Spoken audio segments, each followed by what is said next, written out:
Assalamualaikum warahmatullahi wabarakatuh. Perkenalkan, saya Dewi Handini dengan NIM 63030210124 dari 3D Akuntansi Syariah.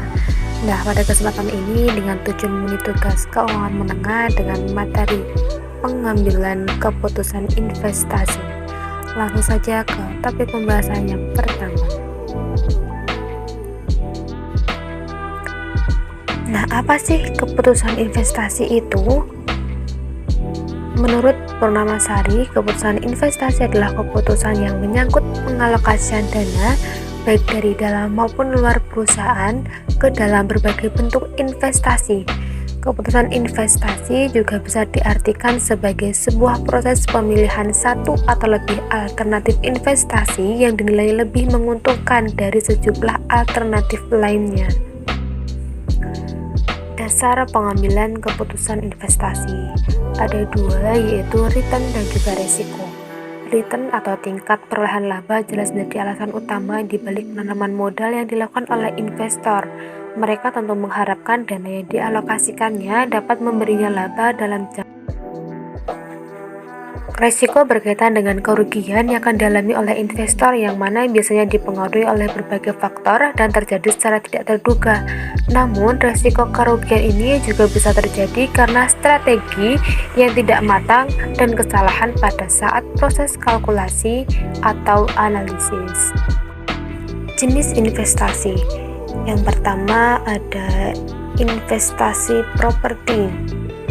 Investasi properti bisa sangat menguntungkan karena harganya akan terus meningkat setiap tahunnya. Contohnya membeli tanah, membeli rumah. Nah, kemudian investasi emas. Investasi emas bisa berupa logam mulia, perhiasan, dan emas batangan. Investasi deposito digunakan jika uang yang disimpan dalam jangka waktu yang panjang antara 3-12 bulan.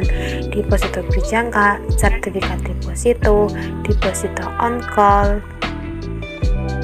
Kemudian ada investasi saham.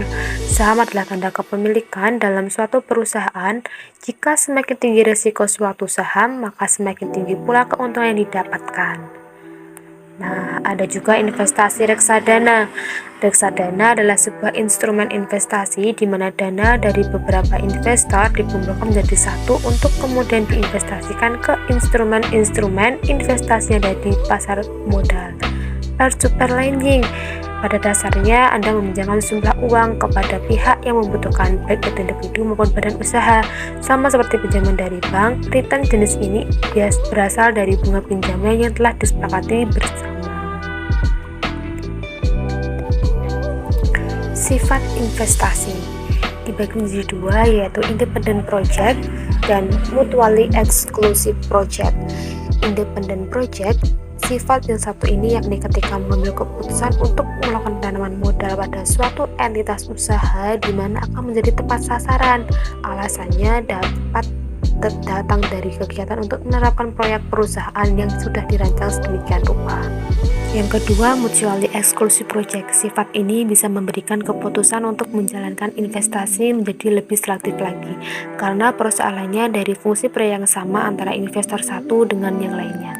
Jika nantinya kamu mengejar sebuah entitas dari usaha untuk penanaman modal, pastikan bahwa dananya kuat agar mempunyai peluang dapat diterima semakin besar. Tahapan pengambilan keputusan investasi. Yang pertama ada menentukan tujuan investasi. Dalam penentuan tujuan berinvestasi ada beberapa hal yang harus diperhatikan, yaitu jangka waktu investasi, pendek panjangnya, dan beberapa target return yang mau dicapai. Kemudian yang kedua ada penentuan kebijakan investasi. Nah, investor harus mengerti karakter dari resiko masing-masing, apakah seseorang yang mau mengambil resiko atau menghindari resiko, berapa banyak dana yang akan diinvestasikan, fleksibilitas investor dalam waktu untuk memantau investasi, serta pengetahuan akan pasar modal. Yang ketiga yaitu pemilihan strategi portofolio. Setelah mengetahui hal-hal dari poin yang pertama dan poin kedua, maka dapat membentuk suatu portofolio yang diharapkan supaya efisien serta optimal. Nah, yang keempat yaitu pengukuran atau menentukan aset dan mengevaluasi kinerja portofolio. apakah sudah sesuai tujuan. Dan alat ukur kinerja portofolio itu ada 3, yaitu Service Measures, Trainer Measures, dan Jensen Measures.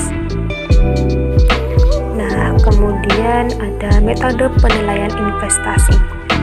Metode adalah cara yang digunakan dalam mengidentifikasi tingkat bunga dan tingkat resiko suatu investasi, di mana metode penilaian investasi ini dikenal sebagai teknik penganggaran modal untuk mensupport entitas dalam menentukan apakah dalam suatu proyek akan mengusulkan pengembalian yang diinginkan pada jangka panjang serta akan melawan perusahaan dalam memutuskan proyek.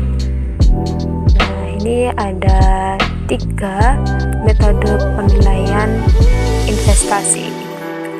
Yang pertama ada Next Present Value, metode penilaian investasi dengan mengukur selisih nilai investasi saat ini dari arus kas yang masuk dengan arus kas keluar masa mendatang.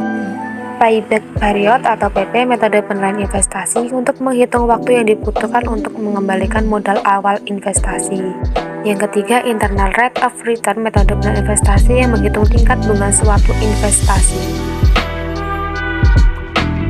Nah, rumus NPV, PP, serta IRR-nya adalah sebagai berikut. NPV adalah rumusnya nilai sekarang dari arus kas masa depan dikurangi investasi tunai awal. NPV positif menunjukkan bahwa proyek menghasilkan keuntungan. Pada saat yang sama, NPV negatif berarti skenario-nya sebaliknya. Kemudian ada rumus PP, nilai investasi dibagi kas masuk bersih. Semakin pendek periode waktu pengembalian payback, investasi tersebut layak dilakukan. Investor akan tertarik pada waktu pengembalian sebentar dibandingkan payback yang lama. Nah, kemudian ada IRR, sudah dijelaskan rumusnya RK plus NPV RK garing TPV RK dikurangi TPV RB dikali RB min RK. RK tingkat bunga yang lebih kecil, RB tingkat bunga yang lebih besar, NPV RK total present value pada tingkat bunga yang kecil, dan TPRK total present value pada tingkat bunga yang besar. Semakin tinggi nilai IRR, investasi tersebut sangat layak dijalankan. Ini berarti nilai IRR lebih besar daripada modal yang dikeluarkan. Sekian dan terima kasih, semoga bermanfaat. Saya Dewi Hendini, pamit undur diri. Wassalamualaikum warahmatullahi wabarakatuh. See you next time.